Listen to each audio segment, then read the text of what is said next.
Hello everyone. ప్రతి ఊరికి ఒక రామాలయం కంపల్సరీగా ఉంటుంది కదా. అలానే మా ఊరి రామాలయం శంకుస్థాపన చూసేద్దాం రండి.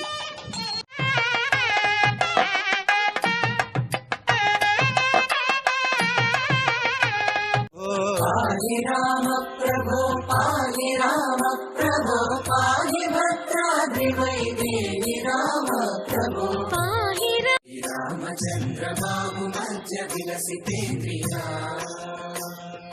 వేద వినుత రాజమండల శ్రీరామచంద్ర ధర్మ కర్మ యుగళ మండల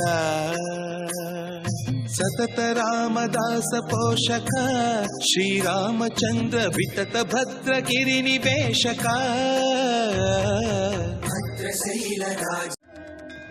చూసారు కదా. ఫుల్ వీడియో కావాలంటే కామెంట్ చేయండి, నేను అప్లోడ్ చేస్తాను.